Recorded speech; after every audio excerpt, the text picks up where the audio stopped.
సమాధానము పరలోక ఆశీర్వాద అంతస్తు తండ్రి సదా మనందరకు దయచేయును గాక. ఆమేన్. ప్రభునందు దేవుని ప్రియబిడ్డలారా, పరిశుద్ధులకు దేవుని యొక్క వాక్యమును ధ్యానం చేసుకుందాము. పరిశుద్ధ లేఖన భాగముల నుండి పరమ గీత గ్రంథము 2వ అధ్యాయము 14వ వచనమును మనం ఒకసారి చదువుకున్నట్లయితే, బండ సందులలో ఎగురున పావురమా, పేట బీటలను ఆశ్రయించు నా పావురమా, నీ స్వరము మధురము, నీ ముఖము మనోహరము, నీ ముఖము నాకు కనబడనిమ్ము, నీ స్వరము నాకు వినబడనిమ్ము. ఆమేన్. ప్రార్థన. మహాపరిశుద్ధుడ సర్వకృపానిధి నీకు అనేక స్తోత్రములు. నీ ప్రభావము చేత, నీ ఆశీర్వాద అంతస్తు చేత ఈ దినము నీ ఆశీర్వాద వాక్య మహిమ యొద్దకు చేరి వచ్చిన మాకు నీ వాక్యానుభవముతో నూతన సంగతులను పరిచయం చేసి మన మనస్సులన్నిటినీ వాక్యాభిషేకము గావింపజేసి ఈ దిన తలాంతులలో సిద్ధ హృదయము నీవు అనుగ్రహింపజేసి మహిమ పొందమని పరలోకము నుండి పరిశుద్ధాత్మునిగా దిగి వచ్చిన పావుర స్వరమైన యేసు నామమున వేడుకొనుచున్నాము తండ్రి. ఆమేన్. పరలోక ప్రభావితుడు సర్వోపకారియకు ప్రభు తన ఆత్మీయ వరములతో మనందరినీ దర్శించి దీవించి ఆయనే మహిమ పొందుము గాక. ఆమేన్. ఓహో పావురా పరమ పావురా బోధోడగోడి ఎగురవే.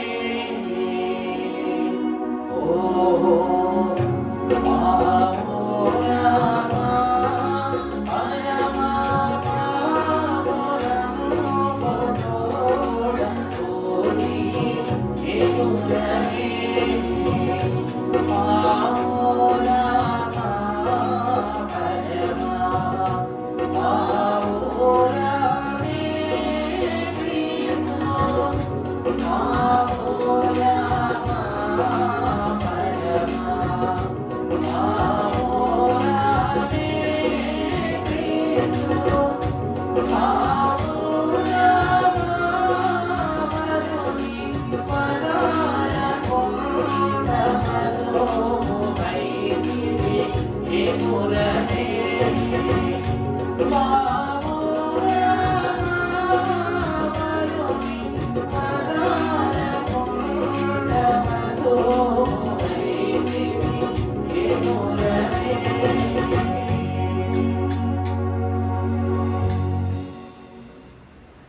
దేవుని యొక్క మహాకృప ఆశీర్వాదము ఇది వాక్యము ద్వారా మనందరకును ప్రభు అనుగ్రహించును గాక. ఆమేన్. ప్రభునందు దేవుని ప్రియబిడ్డలారా, పరిశుద్ధ వాక్యాన్ని మనం ఒకసారి జ్ఞాపకం చేసుకున్నట్లయితే, బండ సందులలో ఎగురున పావురమా, పేట బీటలను ఆశ్రయించున పావురమా, నీ స్వరము మధురము, నీ ముఖము మనోహరము, నీ ముఖము నాకు కనబడనిమ్ము, నీ స్వరము నాకు వినబడనిమ్ము. ప్రభునందు దేవుని ప్రియబిడ్డలారా, ఈ పరిశుద్ధ వాక్యములో 7 ప్రధానమైన లక్షణాలు పావురము ద్వారా మనకు దైవజనుడు తెలియజేస్తున్నారు. పావురము పరలోకము యొక్క గవిరిని చేరుకున్న గొప్ప స్వాస్థ్యము. దైవజనులు ఫాదర్ ఎం దేవదాసయ్య గారు లోకమంతటికి ముఖము చెదిరిపోయేలా చెప్పిన వాక్య భాగమే ఈ పావురము. కారణం ఏంటంటే, పరిశుద్ధాత్ముడు కన్య మరియ గర్భమున జనించినది నరరూపములో అయితే, పరిశుద్ధాత్ముడే పరలోకము నుండి రూపుదాల్చుకుని వచ్చిన అంతస్తే పావురం అంట. నా మాట మీకు అర్థమవుతుందని నేను అనుకుంటున్నా. అర్థమవుతుందండి? యేసు క్రీస్తు ప్రభువారంతటి మహాగణుడే ఒక స్త్రీ గర్భాన్ని ఆధారము చేసుకుని ఈ లోకమునకు నరునిగా వచ్చారు. కానీ పావురము మాత్రము పరిశుద్ధాత్మ రూపముగా పరలోకము నుండి ఇక దేనిని ఆధారం చేసుకోకుండా ఎలా వచ్చిందంట? పావుర రూపంలో వచ్చిందంట. అంటే దాని అర్థము, ఈ పావురము స్వయం ప్రతిపత్తితో దేవునిలో ఎదిగిన అంతస్తుగా కనబడుతుంది. ఈరోజు స్వయంగా తనను తాను నిర్మించుకునే అంతస్తు ఎక్కడా ఉండదు. ఒక వస్తువునైనా మరో వస్తువును చూసే తయారు చేస్తారు. ఒక వాహనాన్నైనా మరో వాహనాన్ని చూసే తయారు చేస్తారు. ఇలాగ ఎన్నో అద్భుతాలు వాక్యము ద్వారా వెల్లడింపబడ్డాయి. అనగా ఈరోజు మనం ఫోన్ వాడుకుంటున్నాం. దాన్ని కనిపెట్టిన గ్రహం బెల్ బైబిల్ గ్రంథాన్ని ఆధారం చేసుకుని ఫోన్ కనిపెట్టాడంట. ఎలాగంటే మొట్టమొదటి ఆది కాండములో దేవుడు ప్రతిరోజు చల్లటి పూట ఆదామవ్వల దగ్గరికి వచ్చి మాట్లాడేవారే గాని ఎప్పుడైతే తన యొక్క కుమారులైన హేబేలు కయూనులైనటువంటి వారి యొక్క వృత్తాంతము వాక్యములు మనం చూస్తామో, హేబేలు మరణము పొందుకున్నప్పుడు, అనగా మరణము జరిగినప్పుడు దేవదేవుడు ఆకాశము నుండి కయూనుతో మాట్లాడుట మనకు సుస్పష్టంగా కనబడద్ది. ఆకాశము నుండి ప్రభువు హేబేలు రక్తము యొక్క స్వరాన్ని విన్నారు. అర్థమవుతున్న మాట? హేబేలు రక్తపు ఘోష భూమిలో నుండి ప్రభువుని అడిగితే అది ప్రభువుకు వినపడిందా లేదా? వినపడింది. వినపడింది కాబట్టి అక్కడ నుండి ప్రభు ఎవరితో మాట్లాడుతున్నారంట? అందుకే ఈరోజు ఫోనుల్లో కూడా వార్నింగ్లు ఇవ్వగలం. ఫోన్లో కూడా ఏం చేస్తాం? వార్నింగ్లు ఇవ్వగలం. ఒక మాటకున్న బలాన్ని చెప్తాం, జాగ్రత్తగా ఆలకించండి. నేరుగా ఎవరి దగ్గరికైనా వెళ్ళి పీక మీద కత్తి పెట్టి, రే నీ దగ్గర ఎంత డబ్బులు ఉన్నాయి ఎవరంటే ఇస్తాడో లేదో తెలియదు, కానీ ఫోన్ చేసి, రే నిన్ను పెట్టిన కిడ్నాప్ చేశాను రా, ₹100 పంపించంటే ఏం చేస్తాం? ఏమి ఆలోచించాం? తవ్వుతాం, దాసిందంతా తవ్వుతాం, అప్పులు చేస్తాం, తిప్పలు పడతాం. అంటే స్వరానికి కొన్న బలం అది. పీక మీద కత్తి పెడితే ఆడెవడో కనబడిపోతాడు, కానీ కనబడకుండా మంతనాలు జరిపేటువంటి వాడిని మాత్రం చూసి మనం తప్పకుండా భయపడాల్సింది ఏంటంటే, దేశంలో, రాష్ట్రంలో, ప్రపంచంలో సగం పనులు దేని మీద చక్కబడిపోతున్నాయి? ఫోన్ మీదే చక్కబడిపోతున్నాయి. దేవుడు కూడా హేబేలు యొక్క ఆక్రందనను, హృదయ ఘోషను పరలోకము నుండి సవరించేశారు. దేవుడు దిగొచ్చి బెత్తముతోనో ఖడ్గముతోనో కయ్యూని శిక్షించారా? ఒక మాటతోని జీవిత కాలము ఏ మనిషికి రానంత ఘోరమైన శాపం కయ్యూనికి కలిగింది. కారణం ఏమిటంటే, ప్రభునందు దేవుని ప్రియబిడ్డలారా, పరిశుద్ధ వాక్యంలో మనం చూస్తే దైవజనులు అంటున్నటువంటి మాట ఏమిటనగా, యేసు క్రీస్తు ప్రభు ప్రత్యక్ష రూపముగా ఈ లోకమునకు వచ్చిన దేవుడైతే ఆ దేవునిని దేవుని కుమారుడే అని చెప్పినది ఎవరంట? పావురం. ఎవరండి? పావురం. అందుకే అక్కడ వాక్యంలో ఏమని రాశా? చదువు తల్లి. బండ సందులలో ఎగురు నా పావురమా, పేట బీటలను ఆశ్రయించు నా పావురమా, నీ స్వరం ఏమిటంట? మధురము, నీ ముఖము మనోహరము, నీ ముఖాన్ని నాకు కనబడనిమ్ము, నీ స్వరము నాకు. బాప్తిస్మం ఇచ్చిన యోహాను బాప్తిస్మం ఇచ్చి ప్రభువుకు ఒక అంతస్తుని ఇస్తే, ఆ అంతస్తును ఆశీర్వాదంగా మార్చింది ఎవరంట? అది ఆకాశం నుండి దిగొచ్చి ప్రభు మీద వాలగాని అప్పుడేమొచ్చింది? నీ ముఖము నాకు. అక్కడున్న వాళ్ళందరూ చూశారంట పావురం చేసిన అద్భుతాన్ని. నీ ముఖము నాకు కనబడనేమో. రెండవది, నీ స్వరము నాకు. ఇదిగో ఇతడు నా ప్రియ కుమారుడు, ఇతని యందు నేను. ఇది స్వరమా కాదు? ఒక పావురము తన ముఖమును చూపి సూచనను, తన స్వరాన్ని చెప్పి సందేశాన్ని అందించింది. ఈ దినమున ప్రభునందు ప్రియబిడ్డలారా, ఆ పావురములో 7 సుదీర్ఘమైన లక్షణాలను మహాభక్తులు కనుగొన్నారు. అందుకే అయ్యగారు ఈ వాక్యానికి పెట్టిన పేరు పావురము చేసిన పావనులు. ఏమిటండి? పావురము చేసిన పావనులు. ఈ 7 లక్షణాలు ఏమిటనగా రాసుకుని మొదటిది నిష్కపటత్వం.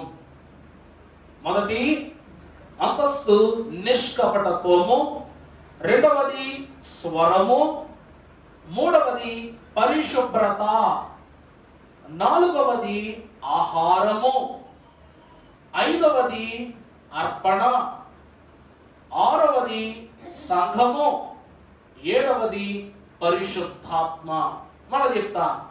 మొదటిది నిష్కపటత్వము, రెండవది స్వరము, మూడవది పరిశుభ్రత, నాలుగవది ఆహారము, ఐదవది అర్పణ, ఆరవది సంఘము, ఏడవది పరిశుద్ధాత్మ.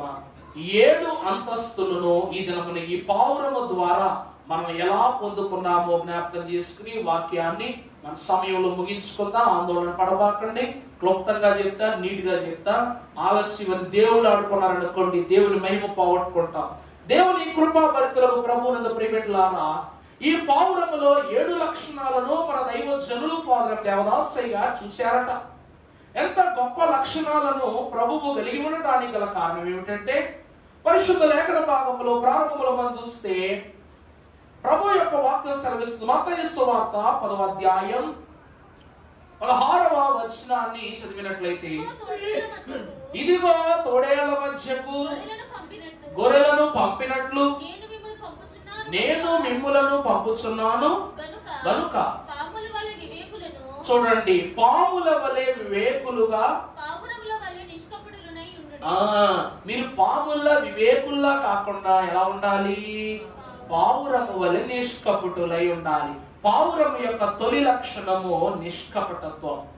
ప్రభువునందు దేవుని యొక్క పరిశుద్ధ సంఘమైన వారలారా, ఇక్కడ పావురము పాము 2 పోలికలు భక్తుడే సుస్పష్టంగా చెప్తున్నారు. ఎందుకంటే సృష్టి అంతటిలోనూ యుక్తి కలిగినటువంటి జంతువు సర్పము. ఆ సర్పము తను కక్కిన మొట్టమొదటి మాట కపటముతో కూడుకున్న మాట. అనగా మొట్టమొదటే అది సృష్టిలో ఏం కక్కిందట? విషాన్ని కక్కిందట. అందువలనే ఆధారముగా క్రొత్త నిబంధనకు పాత నిబంధనకు ప్రభువు సాదృశ్యాన్ని చూపిస్తున్నారు. పాత నిబంధన ప్రారంభములో నిష్కల్మష యుగాన్ని నష్టపరిచినటువంటి ఈ సాతానుడు ఏర్పరచుకున్నది ఎవరిని? సర్పాన్ని. అర్థమైందండి?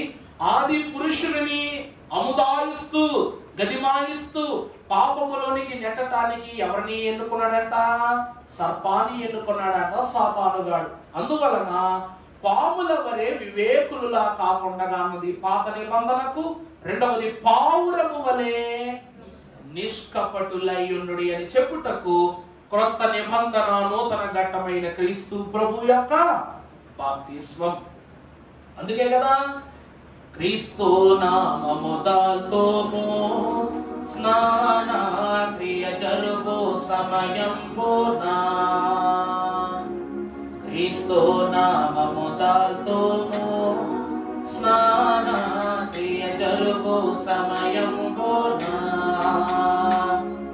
క్రీస్తు నామములేని క్రియలన్నీ వ్యర్థమే, వాస్తవమే ప్రభునకు జన్మ వారసులమౌదము, జన్మ వారసులమౌదము.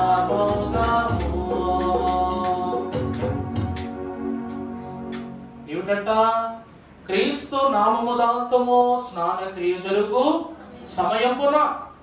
క్రీస్తు నామము లేని క్రియలన్నీ వ్యర్థమే. అనగా క్రీస్తు నామము దాల్చుట వలన మన క్రియలన్నీ ఏమవుతాయి? దేవునిలో సఫలమవుతాయి.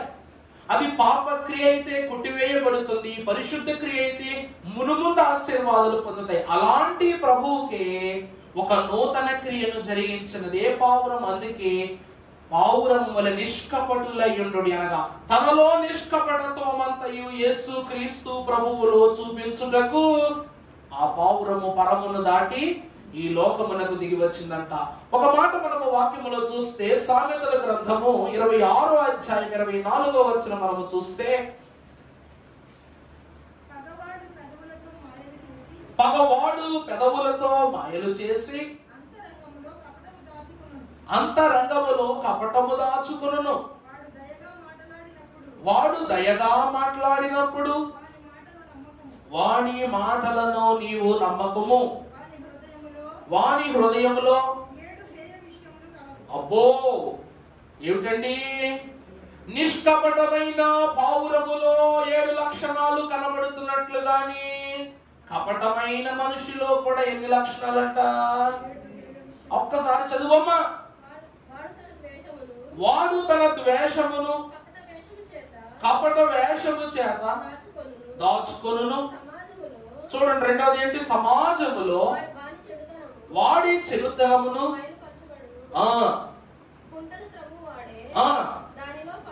దానిలో పడును. మూడవది, రాతిని పొర్లించు వాని మీదకు అది తిరిగి వచ్చును.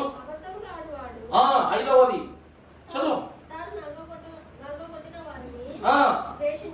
తర్వాత ఇచ్చకపు మాటలాడు వాడిని.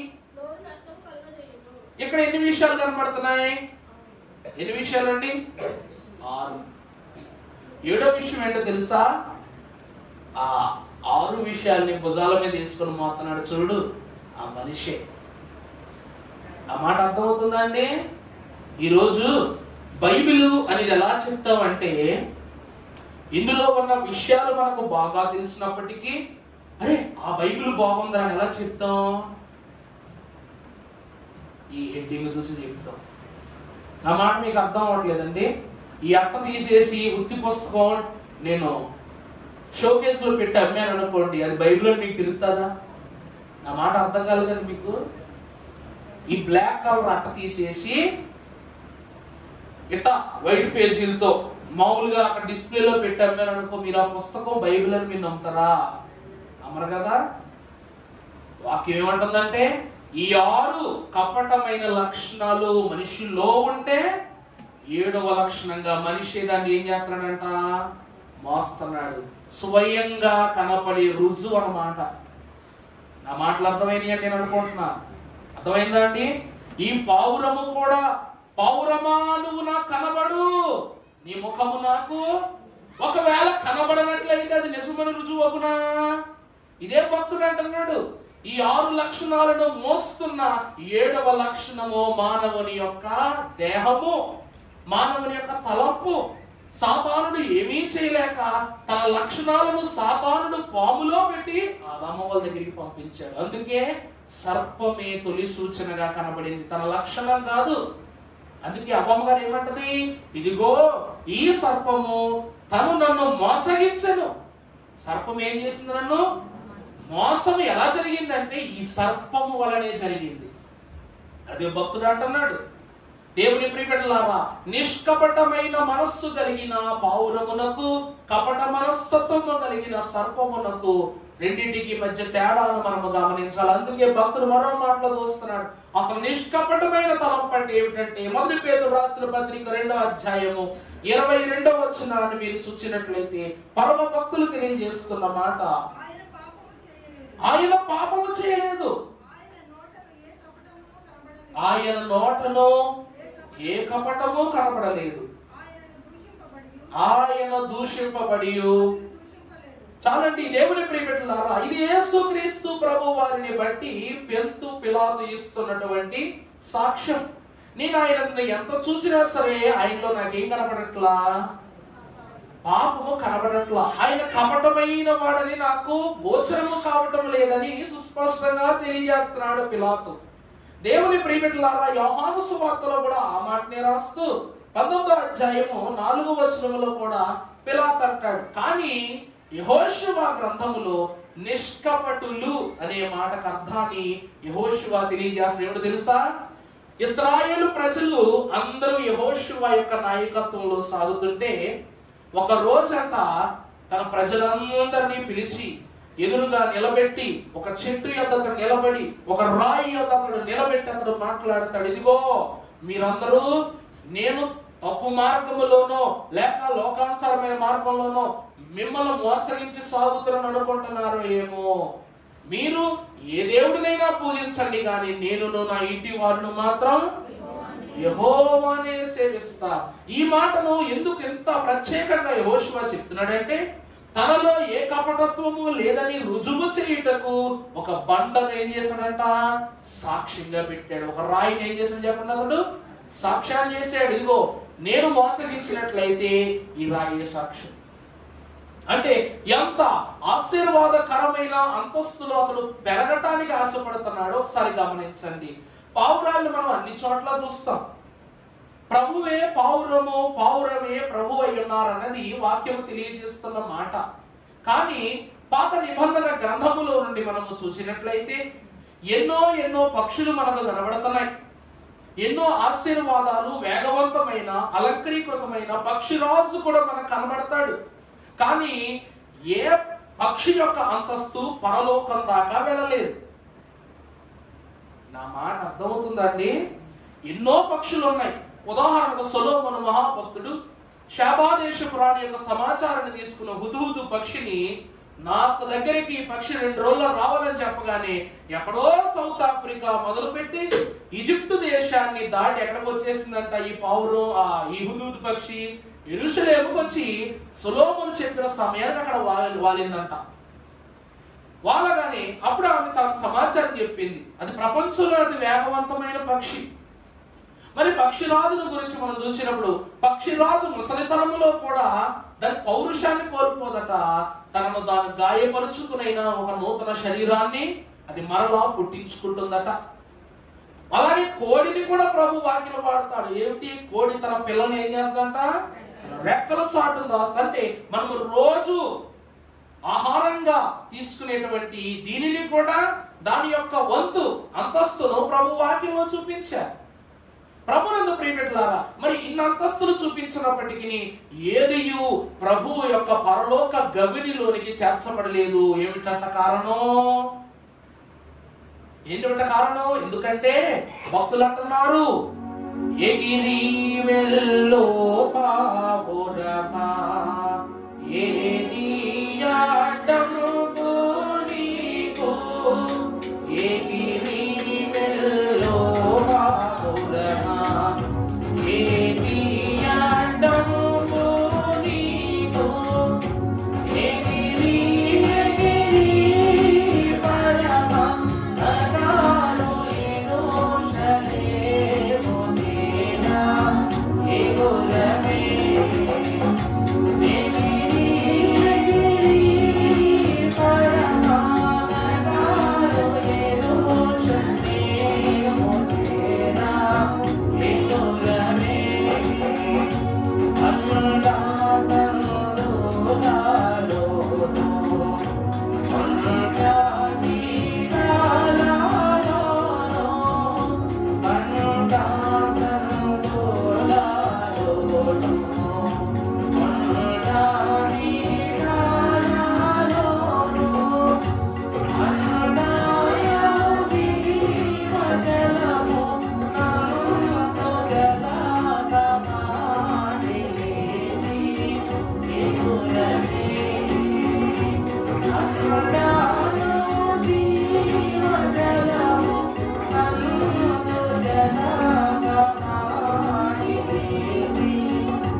ఏమిటంట? బండా సందులలోను చదువుగా వాక్యం, కొండ బీటలలోను అండయవు జీవ జలము నందు జలకమాడి లేచి. ఈ కొండ బీటలు అలాగుననే బండ సందులు ఏమిటంట? ఇరుకైనవి. ఈ లోకం అంటే ఈ లోకానికి సాదృశ్యమైనవి. ఇవన్నీ అడ్డొచ్చినప్పటికీ యేసు క్రీస్తు ప్రభువు అనేటువంటి జీవ జలములో జలకమాడి లేచిన వేరు చేయి ఎగురవే. ప్రభు అంటారుగా, తన ఆత్మానంద తైలంబుతో. చాలండి, ప్రభు ఏం చేస్తున్నారంట? తన ఆత్మానంద తైలముతో అనుదినము విసుగక మన తల ఎండుచూ ఉండును అన్నట్లుగా ఈ పౌరము కూడా ఎన్ని శోధనలు వచ్చినా ప్రభు జీవ జలములలో శుద్ధి చేయబడి మాత్రమే ఎక్కడికి వెళుతుందంట? పరలోకం దాకా వెళుతుందంట. దేవుని వాక్యము యొద్దకు వచ్చిన వాళ్ళారా, నిష్కలంకురాలు వధువు ఏమై ఉండాలి? నిష్కలంకం ఉండకూడదంటే నిష్కపటత్వం ఉండాలి.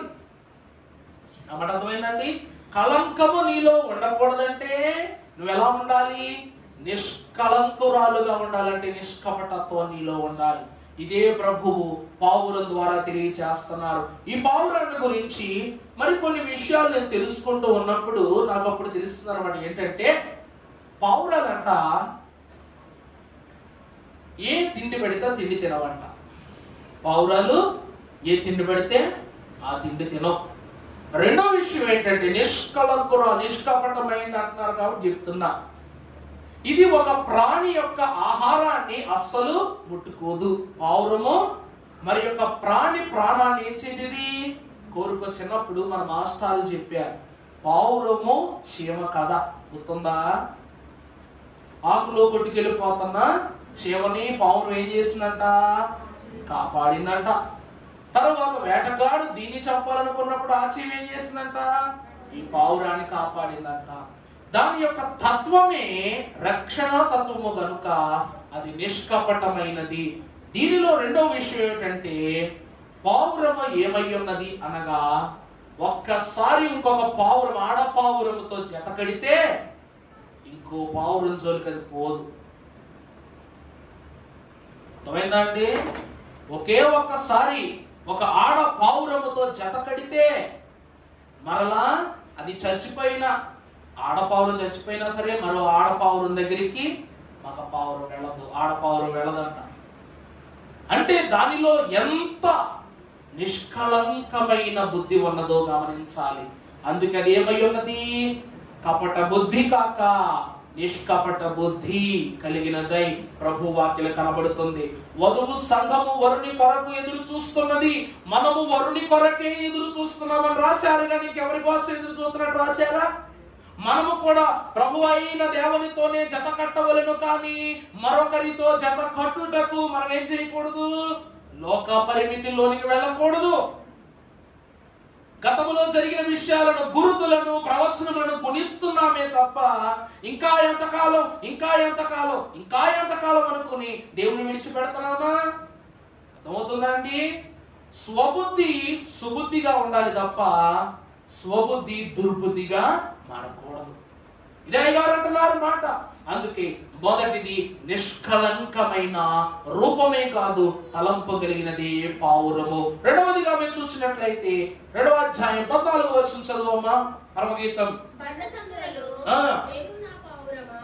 బండ సందులలో ఎగురు నా పావురమా, ఆశ్రయించు నా పావురమా. చాలండి. నిష్కలంకము అనేది మొదటి లక్షణం. రెండో లక్షణం ఏంటి? స్వరం. అంత అందంగా ఉంటుందా పావురం యొక్క స్వరం? ఏమండి, అంత అందంగా ఉంటుందా పావురం స్వరం? ఎలా ఉంటది? ఈ ప్రపంచంలో ఏ పక్షినైనా ఇమిటేట్ చేయగలం కానీ పావురాన్ని ఇమిటేట్ చేయలేదు. కారణం ఏంటంటే అది అసలు ఇమిటేషన్కే ఇష్టం కానటువంటి వాయిస్. ఏడుపు, మూలుగు. ఏమిటంట? ఏడుపు, మూలుగు. దైవజనులు రాస్తున్నారు, పావుర స్వరము మధురం అంట. దేవుడికి ఏంటంట? పావుర స్వరం మధురం అంట. మన పక్కనే మన ఇంట్లో పావురాలు ఉన్నాయి అనుకోండి, మనం ఏదో చిరాకులు వచ్చి కూర్చేసి పక్కన కూర్చుంటుంది, అట్ట మూలుగుతా ఉంటే ఎలా ఉంటుంది చెప్పండి. మనకి పిచ్చి పిల్లలు కీచుమంటే పిల్లలు చూస్తారు, ఇది ఏదో గొంతు క్యాన్సర్ వచ్చినట్లుగా అరుతా ఉంటుంది. గొంతులో కఫం పట్టినట్టు పెద్ద పెద్ద శబ్దాలు చేస్తూ ఉంటది. అది మనకు నచ్చుద్దా? ఎంత పెంచుకున్నా సరే ఇలా అంటాం తప్ప తీసిన ఒళ్ళో పెట్టిన సౌండ్ ఏంటా ఉంటాం రోజు సంగీతం లాగా మేము. కానీ ఈ స్వరం ఎవరికి ఇష్టం అంట? ఎందుకంటే ఇది నిరంతరము మూలుగుతూనే ఉంటది. మూలుగు అనగా తినే మూలుగు కాదు, మటన్లో మూలుగు ఉంటది కదా, అది కాదండి. మీరు అదనుకుంటారే బహుశా. మూలుగుట అనగా ప్రార్థించుట. ఒక విశ్వాసి ఎప్పుడు ఎలా ఉన్నా ప్రార్థించేటప్పుడు తనకే తెలియని ఒక మూలుగులను ప్రభు ఎదుట వినిపిస్తాడు. తెలుసా మీకు? ఇలా ఏ పక్షికి ఉండదు, ఇలాగా ఏ పక్షికి ఉండదు. అందుకే మనం ప్రార్థన చేసినప్పుడు జనాలందరికి వినపడేలాగా మన ఏడుపు చెప్పుకో. ఏం చేస్తాం? మనలో మనం ఆయాసపడతా ప్రయాసపడతా ప్రభు ఎదుట విడమర్చి చెప్పుకుంటామంట. అప్పుడు ఏమొస్తాయి అని ఎక్కి పడతా ఉంటాం. కారణం ఏంటో తెలుసా? స్వబుద్ధితో స్థిర మనస్సుతో చేసే హృదయ శుద్ధితో కూడుకున్న ప్రార్థన మూలుగుగా వినపడుతుందట. ఒక మాట మీరు చూస్తారు, కీర్తన గ్రంథం 121వ అధ్యాయం ప్రారంభం నుండి చదివితే, కొండల తట్టున కన్నులెత్తుచున్నాను. చూడు ప్రార్థనలు ఎలా చేస్తావంట మూలుగుతున్నప్పుడు. కొండల తట్టు నీ కన్నులెత్తుచావు, నాకు సహాయము యెహోవా వలనే నాకు సహాయము కలుగును, ఆయన భూమి ఆకాశములను. తర్వాత నన్ను కాపాడువాడు అమ్మా ఆయనే, ఆయన నా పాదము తొట్టిల్లనియ్యడు. నన్ను కాపాడువాడు, అక్కడ నిన్ను అనుకోండి నన్ను అనుకోండి, నన్ను కాపాడువాడు కునుకడు, ఇశ్రాయేలును కాపాడువాడు కునుకడు నిద్రపోడు, యెహోవాయే నన్ను. అంటే ఈ మూలుగులో మనం ఎన్ని అంశాలు పెడుతున్నాం చూసారా? నాయన కొండల తట్టు నా కన్నులెత్తి ప్రార్థిస్తున్నా. ఒక మనిషి అండి వేరే వాళ్ళ అంశం గురించి ప్రార్థన చేసేటప్పుడు అంత జ్ఞానంతో ప్రార్థన చేయడు, అంత వివేకంతో ప్రార్థన చేయడు. కానీ భరించలేని భారముతో కూడుకున్న శోధ నీకు వచ్చినప్పుడు నీ కాళ్ళు వంగిపోతాయి, నీ నడుము వంగిపోద్ది, నీ తల వంగిపోద్ది, నీ కన్నీళ్లు వంగిపోతాయి, నీ కళ్ళు వంగిపోతాయి, నీ పదాలు కూడా నేలరాలిపోయినట్లుగా నీ ప్రార్థన చేస్తావు తప్ప సుస్పష్టంగా అక్షరాన్ని పలకటం నీ తరం కాదు. యేసు ప్రభు వారికే తరం కాలేదు. ప్రభు వారు ప్రార్థన చేస్తున్నప్పుడు గెత్సెమనే వనంలో అటు ఇటు తూలి ఆడుతూ ప్రభు ఎలాగంట ఆ చెట్టు పట్టుకుని ఈ చెట్టు పట్టుకుని అక్కడ నిలబడలేక మోకరించలేక శరీరములో ఉన్న రక్తం అంతా ఏమైపోయిందంట, చెమటలాగా వచ్చేసిందంట. దేవుని ప్రియమిత్రులారా, అదే అంటుంది, మూలుగుతున్నప్పుడు నీ శరీరము నీ అధీనములో ఉండదు, నీ తలపు నీ అధీనములో ఉండవు. అంత భారము కలిగినదే ఏమై ఉన్నదంట? పావురం. పావురము జీవితం అంతా భారమే. ఎట్టోడి కనబడేలాగో వినబడేలాగో తిరిగేలాగో తిరుగులాడేలాగో అది ఎడవదట. దాని మాట మూలుగులాగే పాట మూలుగులాగే చివరికి దాని నోరులో ఉన్నటువంటి భుజింపజేసే ఆహారములో కూడా మూలుగుతూనే ఆహారం భుజిస్తుందంట. అంత శోధన. ఏమని ప్రార్థన చేస్తే ఎవరు మూలుగుతుందంటే కొండల తట్టున కన్నులు. అంటే దాని అర్థం ఏమిటంటే యెషయా భక్తుడు రాస్తున్నాడు 38వ అధ్యాయం 14వ వచనంలో మాట రాస్తాడు. చూడండి ఒకసారి. అమ్మా మంగళ కత్తి నేను కిచకిచలాడి తిని గోవలే. ప్రభునందు దేవుని ప్రియమిత్రులారా, వేరే పక్షులకు దీని వ్యత్యాసం చూడండి. గొవ్వవలే మూలిగితి అనగా నీ ప్రార్థన గువ్వ యొక్క మూలుగుతో పోల్చబడుతూ ఉంది. గువ్వ అంటే ఏంటి? పౌరమేగా, పౌరలేగా. ఎలా మూలుగుతున్నావంటే గువ్వవలే మూలుగుతున్నావంట. అదే మాట హెస్కేలు గ్రంథంలో కూడా రాస్తారు. 7వ అధ్యాయం 16వ వచనంలో చూస్తే హెస్కేలు రాస్తూ ఉన్నాడు, వారిలో ఎవరినైనాను అమ్మా తప్పించుకునే ఎడల వారందరూ లోయలోని గువ్వవలే. చూసారా అమ్మ? ఒక్కొక్కసారి అమ్మ మైక్ ఇవ్వమ్మా, చేతిలో మైక్ లేకపోవటం, వెనకాల మైక్ ఏదో ఉందండి, ఇవ్వండి కొంచెం చదివులకు మైక్ ఇచ్చేయండి. చదువమ్మా, కొంచెం టైట్గా చదువు. మన లోపల ఉన్న ప్రార్థన శోధన ఎలా చదువుతామంట చూడు, చదువు. వారిలో ఎవరినైనాను తప్పించుకొనిన ఎడల వారందరూ లోయలోని గువ్వల వలె పర్వతముల మీద నుండి తమ దోషములను బట్టి మూలుగులిడుదురు. ప్రభువు దేవుని వారిలో ఎవరైనా తప్పించుకునే ఎడల. ఎవరు తప్పించుకోవటం? ఈ రోజు వరకునంట ఇస్కరియోతు యూద పాతాళాగ్ని యొక్క శోధనకు వేదన పడుతూ మూలుగుతూనే ఉన్నాడంట. కయ్యూను యొక్క వంశావళి తన యొక్క పాప క్రియలను బట్టి మూలుగుతూనే ఉందట. ఇంకా అర్థమయ్యేలా చెప్పాలంటే, ఐగుప్తులైనటువంటి వారు ఎర్ర సముద్రములో మునిపివేయబడినప్పటికీ వారి ఆత్మలు ఇంకా సముద్రములోనే ఏం చేస్తున్నాయంట? మూలుగుతున్నాయంట. హైందువులైనటువంటి వారుగా మనం గాని మన యొక్క ఆలోచన చెప్తున్నా, సమాధి కార్యక్రమం అయిపోయాక 2వ రోజు వెళ్ళకూడదు, 3వ రోజు వెళ్ళాలంట. లేదు 3 రోజులు మిస్ అయితే మళ్ళీ 5, లేకపోతే 7, లేకపోతే 9, లేకపోతే 11 ఆడ్ నెంబర్స్ పెట్టుకుంటాం. ఆ ఆడ్ నెంబర్స్ రోజు వాళ్ళు మనం ఇష్టమైన భోజనాన్ని ఏదో రెడీ చేసాడు తీసుకెళ్తాం. ఓ కాకి వచ్చి తింటే అర్థమవుతుందండి, ఏ పక్షి తినకూడదు. కాకి వచ్చి తింటేనే అదేమైనట్టు? మన వాళ్ళు తిన్నట్టు. మరి పావును వచ్చి తింటే ఏం చేస్తాం? తోలేతావా అన్నా? మన విశ్వాస జనమునకు ప్రభు ఏం చెప్తున్నారంటే, ఎవరైతే ఆ కాలమున విడనాడబడ్డారో, ఈ రోజు వరకు అలాగే ఉండిపోయి ఉన్నారో, అది పాపులైనా పరిశుద్ధులైనా, చివరికి మోక్షలోకములో ఉన్నటువంటి సంఘమైనా సరే, అనగా రక్షితుల మోక్షలో పరదేశంలో సంఘమైనా సరే, ఏం చేస్తూ ఉంటారంట? పరలోకము వెళ్ళటానికి మూలుగుతూనే ఉంటారట. ఇప్పుడు దేవుని యొక్క వాక్యం సెలవిస్తూ ఉన్నది ఏమిటంటే, ఇశ్రాయేలు ప్రజల వరకు ఇది కానీ యేసు ప్రభు వారు పరలోకమునకు వెళ్ళిపోతున్నప్పుడు ఆయన ఆరోహణ సమయంలో శిష్యులైన వారు ఆ స్థలమున నిలబడి ప్రభు వైపు చూసి ఏం చేస్తున్నారు? ప్రభువా నువ్వు మమ్మల్ని వదిలేసి వెళ్ళిపోతున్నావు, మేము ఇంకా మా జీవితాన్ని ఎలా కొనసాగించాలి? నువ్వు మాకు బాధ్యతలు అప్పచెప్పావు, మమ్మల్ని నడిపించేటప్పుడు బలపరిచేటప్పుడు ప్రభువు చూసి ఏం చేస్తున్నారంట? మూలుగుతూ ప్రభువును వేడుకున్నప్పుడు, ఆయన వెళ్ళిపోతున్నప్పుడు వారి 2 కన్నులు ఏమైపోయినాయంట? మసకబారిపోయింది. వారి పదాల యొక్క నడుమ ఆగిపోయింది.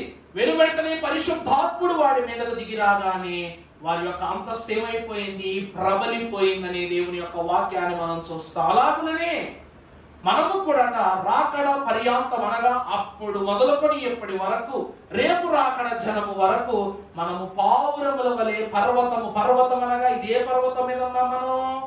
బైబిల్ మిషన్ అనే పర్వతము మీద, సన్నిధి అనే గుడారములో మనం ఏం చేస్తున్నాం? ప్రభు వైపు చూస్తూ ప్రార్థన అనే మూలుగులను మనము ప్రభు ఎదుట కనపరుస్తూ ఉన్నారు.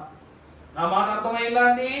నీ స్వరము ప్రభు అంటున్నారు, ఓ పావురమా నీ స్వరము గట్టిగా మధురము.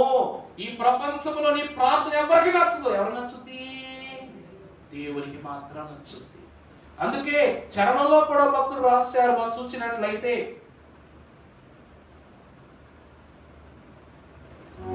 మధురము నీ స్వరము, మనోహరము నీ ముఖము, మధురము నీ స్వరము, మనోహరము నీ ముఖము, ముదమారా చూడబోతు చూసిది తోలు పడక ఎదురమే, ముదమారా చూడబోతు చూసిది తోలు పడక ఎదురమే.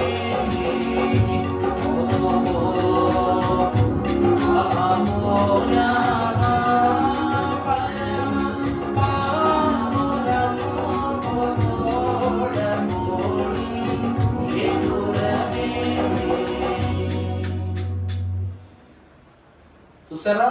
మధురము నీ స్వరము, మనోహరము నీ ముఖము, ముదమార చూడ ముద్దు మొమ్ము చూసి దిగులు పడక. అదేంటది? ప్రభువు నీ ముఖము మనోహరం అంటున్నారు, నీ స్వరము మధురం అంటున్నారు. అలాగే మరి ఇక్కడ తర్వాత మాటలు, ముదమార చూడ ముద్దు మోము చూసి దిగులు పడక. ఎందుకు దిగులు పడాలి? ఎందుకు దిగులు పడాలి చెప్పండి? మనకు ఉన్న దిగులలో ఒకటే, మనం చేసిన ప్రార్థన ప్రభు విన్నారా లేదా, మనం చేసిన దోషాలను ప్రభు మనల్ని అంగీకరిస్తారా లేదా, దగ్గరికి తీసుకుంటారా లేదా, ఇవన్నీ మనం ఏమనుకుంటాం? కయ్యూను దేవుని ముఖాన్ని చూసే భాగ్యాన్ని కోల్పోయాడట. ఇస్కరియోతు యూదా ప్రభు ముఖాన్ని చూసే యోగ్యత కోల్పోయాడు. చూసారా మళ్ళా ప్రభు నాళ్ళు ఒకసారి తప్పు చేశాక చూడాలి. ఈరోజు పౌరు కూడా అదే అంటుంది, ఏమిటంటే ప్రభువా నన్ను చూసి నువ్వు ఆనందపడుతున్నావు, నా స్వరాన్ని చూసి నువ్వు ఆశపడుతున్నావు, కానీ నేను చేసిన దోష క్రియలను బట్టి నేను పాపములో పడిపోయి నీ ముఖానికి నీ ముఖ దర్శనానికి నేను దూరమైపోతానేమో అని పాడుతున్న పావురానికి ప్రభు అంటున్నారు, ముదమారా చూడ ముద్దు మోము. ప్రభు ఏమంటున్నారు, మన ముఖాన్ని మరలా మరలా ముదమారా అనగా మనస్ఫూర్తిగా చూడగలిగేంత ముద్దైన ముఖము నీది, అందువలన ముద్దుగైన ముఖమును చూసి నువ్వు దిగులు పడకుండా ఏం చేయి, ఎగిరిపో. ప్రభు ఏమంటున్నారండి, అలా నన్ను చూస్తూ ఏమవు ఎగిరిపో అంటున్నారు, పరలోకము వరకు ఎగిరిపోమంటున్నారు. అందుకే మన స్వరం ఏమై ఉన్నది, దేవునికి మధురమైన స్వరం. మూడవ చూసినట్లయితే సమయం లేకపోతే తర్వాత చూస్తుందా, మళ్ళా పై వారంలో ఉంది కాబట్టి ఇంకా టైం ముగించేస్తా.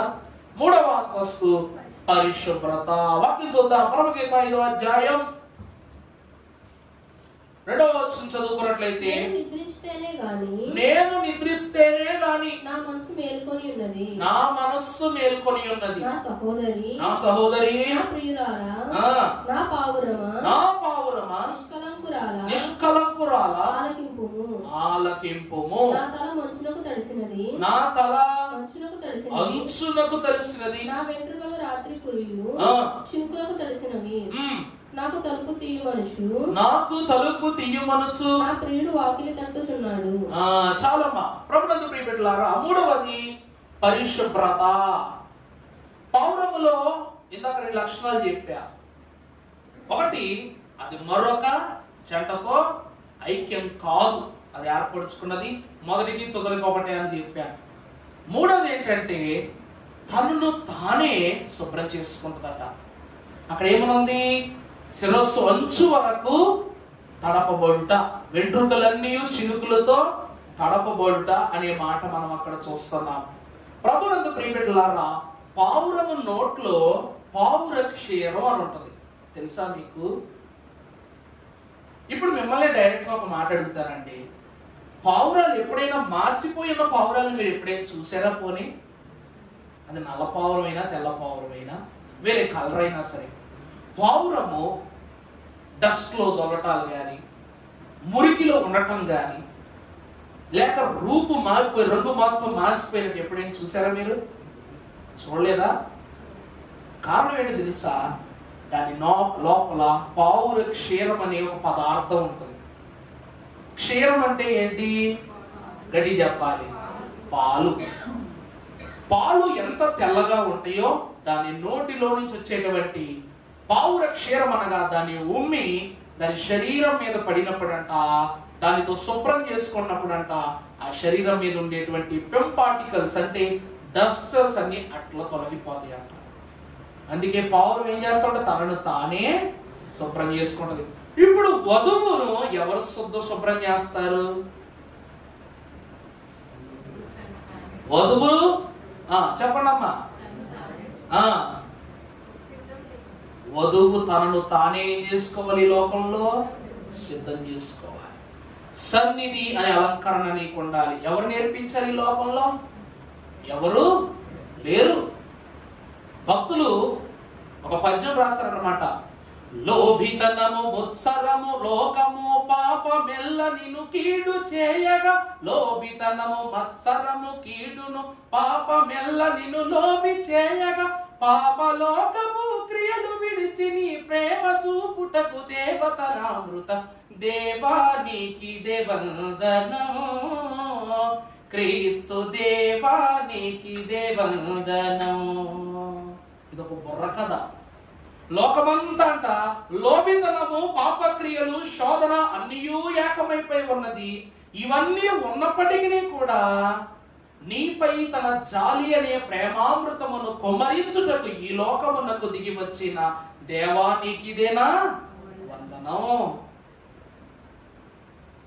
దైవజనుడు కూడా ఆ కాలంలో వచ్చిన వారే.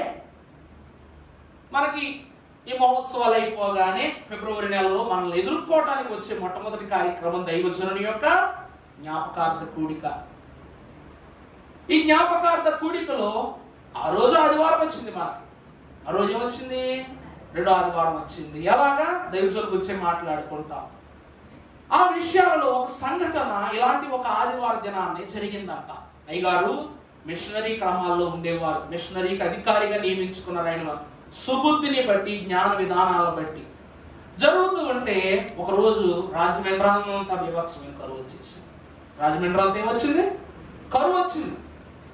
అందులోనూ ఉన్న సదుపాయాలతో పిల్లలకు వంట చేయవలసినటువంటి ఒక పనివారు బద్దకించేసిందంట.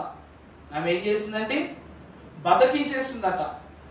అప్పుడు ఎక్కడి నుండో దొరలైన వాళ్ళు వచ్చి ఏం చేశారంట, వాళ్ళందరికీ భోజనాలు ప్యాకెట్లు పార్సిల్ చేయించేసి తీసుకొచ్చి అందరికీ పంచిపెట్టారు. నిత్యావసర సరుకులు, భోజనాలు కాదు, నిత్యావసర సరుకులు పంచిపెట్టించారంట. పిల్లలందరికీ ఏర్పాటు చేశారండి. ఇవన్నీ ఏర్పాటు చేసి అందరూ వెళ్ళి చేస్తున్నారు, కానీ అయ్యగారు వెళ్ళలేదంట. అందరూ వెళ్ళారు కానీ ఎవరు వెళ్ళా? వ్యవసాయ గారు వెళ్ళలేదు. అప్పుడు అందరూ అంటున్నారంట, ఏమండి మీరు కూడా వెళ్ళి తెచ్చుకోవచ్చు కదండి, నెలవారి సరుకులు ఎందుకు మీరు వృధా చేసుకుంటారు? మీకు మాత్రం ఆకలి పట్టుదా?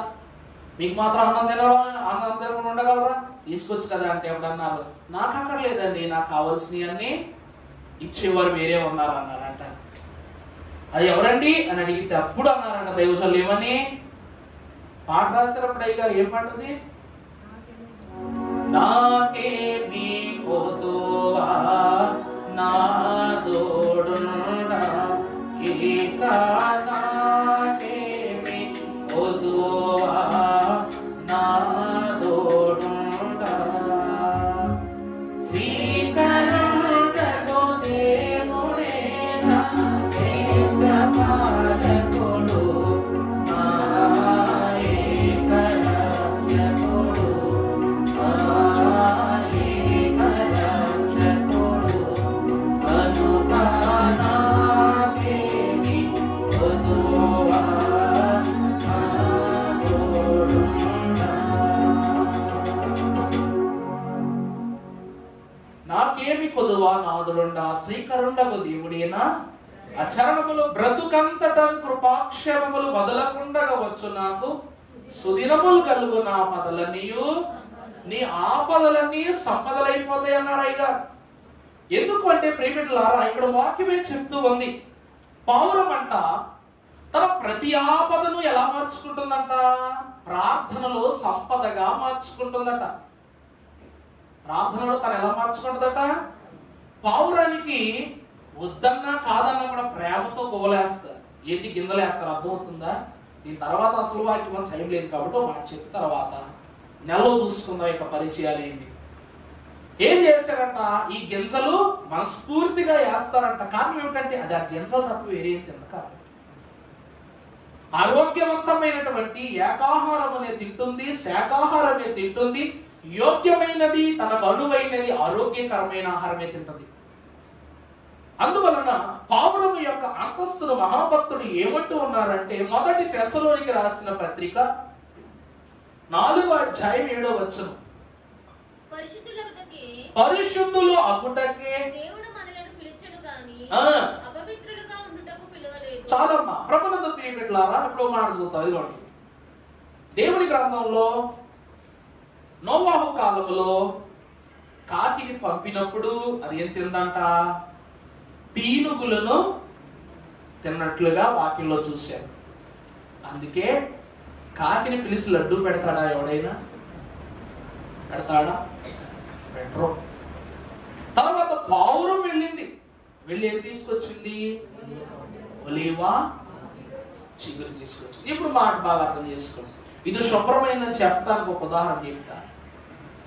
నోవాహు కాలం ఓడ అరారత్కు చేరినప్పుడు దేశం లోకమంతా నీళ్ళైపోయి ఇంకిపోయాక ఒక దుర్వాసన వచ్చింది. అర్థమైందా? చచ్చిలో చచ్చిపోయారు, ఘోరంగా ప్రాణ నష్టం జరిగింది. అప్పుడు ఆ శవాలు పీనుగులు ఏ వాసన వస్తాయి? దుర్వాసన వస్తాయి. అలాగే మన విజయవాడలో ఫ్లడ్స్ వచ్చింది. కాకాంతోటకి వెళ్తున్నప్పుడు ఆ పక్కన ఏరియా అంతా ఫ్లడ్స్, వరదలు మునిగిపోయేసరికి నేల అంతా తడిసి తడిసి తడిసి తడిసి డ్రైనేజ్ వాసన అంతా పొలాల్లోంచి వచ్చింది. మరి ఆ స్థలంలోనికి మనం దిగడానికి ఇష్టపడతామా? ఇష్టపడతాం. అదే సమాచారం కోసం కాకిని పంపితే ఆ మురికిలోనికి దిగి మురికి స్వభావము కలిగిన దేహాలను అది భుజించి తన మురికితనాన్ని తనే చూపించుకుంది. కానీ పావురం అంట అంత అశుభ్రమైన స్థలములో కూడా బహుశుభ్రమైన చిగురును తీసుకుని వచ్చి, బహుశుద్ధి కలిగిన చిగురును తీసుకుని వచ్చి ఎవరికి అప్పగించింది? నోవాకు. ఇది శుభ్రమైన చెప్పడానికి ఎంతకంటే సూచన అక్కర్లేదు అనుకుంటా. అర్థమైందండి? తనను తాను శుద్ధి చేసుకోవడమే కాకుండా తన శుభ్రాన్ని అశుద్ధి తగలకుండా కాపాడుకుంటూ తను వెళ్ళి తను తీసుకొచ్చేటువంటి వస్తువు కూడా ఎలాంటిదంట? చిగురు అంటే నూతనమైంది. చిగురు అంటే ఏంటండి? ఫలింపు, తొలి ఫలింపు. ఆ ఫలింపుకు గుర్తైన ఒలీవ చిగురును అన్ని మొక్కలు ఉన్నాయి, అన్ని నాశనం అయిపోయినాయి. దీనికి దొరక్క ఏ మొక్క దొరకలేదు, ఏ మొక్క దొరికి తీసుకొచ్చి సరిపోద్ది అనుకోవాలిగా. అలా అనుకోలేదు. ఇది అందులోనూ పరిశుభ్రమైన దాన్ని, పరిశుద్ధమైన దాన్ని తీసుకుని వచ్చింది. మరి ఎంత ఘనమైన ఏర్పాటులో ఉందో చూసారా? ప్రభు కూడా ఏమని రాశారు? చదువు ఆ మాట. తెస్సలోనికీ పత్రిక 4:7. పరిశుద్ధులు అగుటకే దేవుడంట మనల్ని ఎందుకు పిలిచాడు చెప్పండి? నువ్వు బయట ఎవరైనా కావచ్చు, నిన్ను శుద్ధి చేయడానికి ఏ ప్రభు పిలిచాడు? తర్వాత అపవిత్రులుగా ఉండుటకు పిలువలేదు. కాబట్టి ఉపేక్షించువాడు మనుష్యుని ఉపేక్షింపడు, కానీ మీకు తన పరిశుద్ధాత్మను అనుగ్రహించిన చాలండి. దేవుని యందు ప్రియబిడ్డలారా, ప్రభువు అంటున్నారు, నిన్ను పరిశుద్ధుడిగా మార్చడానికి నేను పిలిచాను తప్ప అపవిత్రమైన దానిలో ఉంచడానికి పిలవలా. నేను అజమాయిష్ చేయడానికి పిలవలా, నేను సభాష్ అనడానికి పిలవలా. ప్రభు అంటున్నారు, నేను బాగా రెడీ అయ్యి వచ్చానమ్మా అంటే అమ్మ ఏం చేస్తున్నప్పుడు పైనుంచి కింద వరకు చూసి షర్ట్ ఎలా ఉంది, ప్యాంట్ ఎలా ఉంది, సాక్స్లు ఎలా ఉన్నాయి, చేతికి ఫోల్డింగ్ ఎలా ఉంది, తల ఎలా దూకున్నాడు, ముఖానికి పౌడర్ కొట్టుకున్నాడా లేదా, ఇవన్నీ చూసి నువ్వు ఇంకేదైనా చిన్న చిన్నవి ఏర్పాటు చేసుకుంటే అమ్మ ఏం చేసింది? అవన్నీ నీట్ గా సరి చేసి పంపినట్లు అశుభ్రంగా ఉన్న నేను శుభ్రం చేస్తాను తప్ప శుభ్రముగా ఉన్న నీకు అశుద్ధి అంటనే అంటున్నారు. పావురము అశుభ్ర స్థితుల యొద్దకు పోనిది, ఒకవేళ వెళ్ళవలసి వచ్చినా తన శుభ్రాన్ని పాడు చేసుకోకుండా తిరిగి వచ్చి స్వయం శుద్ధి కలిగినటువంటి అంత యేసుక్రీస్తు ప్రభు వారికి ప్రభు నువ్వు ఇలా ఉండు, అలా ఉండు, అలా చెయ్యి, ఇలా చెయ్యి ఎవరు చెప్పలేదు. ఎందుకు చెప్పలేదయ్యా అంటే ప్రభువు దగ్గర నుండే నేర్చుకున్నారు. అక్కడ వాక్యం ఏమంటుంది? నా యొద్దకు వచ్చి నేర్చుకొనండి. ప్రభు యొద్దకు వెళ్ళి శిష్యులు నేర్చుకున్నారు కాబట్టి ప్రభు దగ్గర నేర్చుకున్న దానికంటే గొప్ప విలువను శిష్యులు సంపాదించుకున్నారు. ప్రియబిడ్డలారా, పావురములో 3 లక్షణాలు మనం ఈ రోజు నేర్చుకున్నాం. మొదటిది నిష్కళంకత్వం. ఏ క్రియ జరిగినా, ఏ పరిస్థితి ఏర్పడినా తనలో ఉన్నటువంటి లక్షణాన్ని మాత్రం పాపానికి అప్పగించే గుణము ఎవరికి లేదు? పావురానికి లేదు. రెండవది స్వరం. అది మాట్లాడితే మూలుగు, దాని జీవితం అంతా మొలగటమే. ఈ రోజు విశ్వాసం కూడా ఎక్కడ మూలగాలి? దేవుని సన్నిధిలోనే.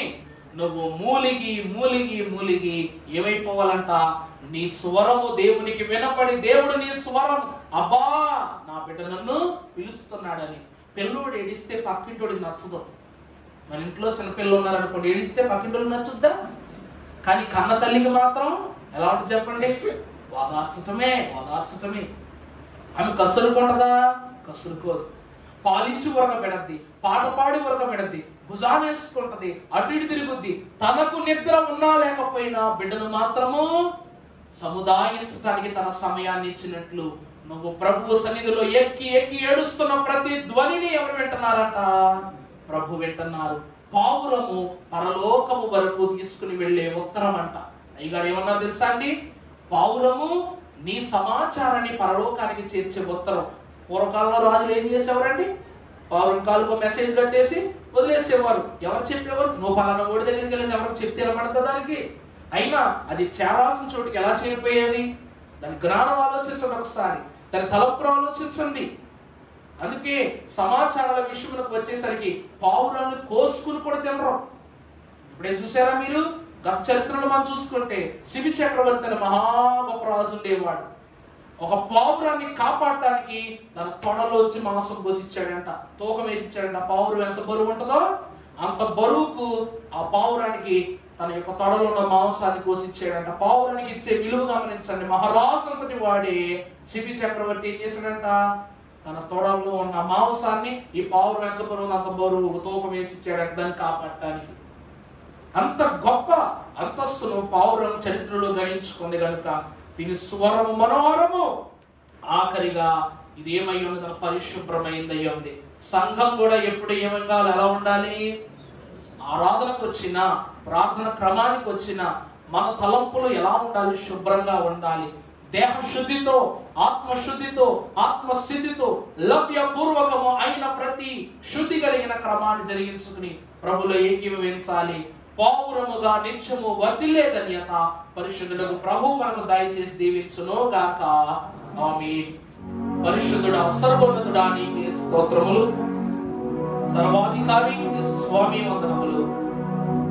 ఈ దినము నీ పరలోక ప్రభావము చేత నింపబడిన మేము ఆత్మీయ వరములతో నింపబడగలిగే ధన్యతను దయచేశావు కనుక విన్న ఈ వాక్యమంతటిని మా హృదయంలో ఫలింపజేసి పావురము యొక్క నిష్కలంక తత్వమును, స్వరమును, అలాగునే ప్రభువా పరిశుభ్రతను తండ్రి మాలో మీరే స్థిరపరచి ఈ సులక్షణములలో ఉన్నటువంటి స్థిర లక్షణాన్ని మాకు అనుగ్రహించమని వాక్య వర్తమానికుడే మాకు నిత్యము బాగు చేసి బాగు చేయు యేసునామమున వేడుకొనుచున్నాము తండ్రి. ఆమేన్. ప్రభు తన పావన పరిశుద్ధ హస్తముతో నిత్యము మనల్ని స్వస్థపరచి ఆత్మశుద్ధిగా వింపజేసి మహోత్సవులని మహా పరిశుద్ధ అభిషేకాంతస్తులో మనను పునీతులను చేసి పవిత్ర పౌరములా మనందరినీ తన సంఘముగా మార్చుకొనును గాక. ఆమేన్. సంతోషము. ఈ సమయమున కాను సమర్పణ జరిగించుకుందాము.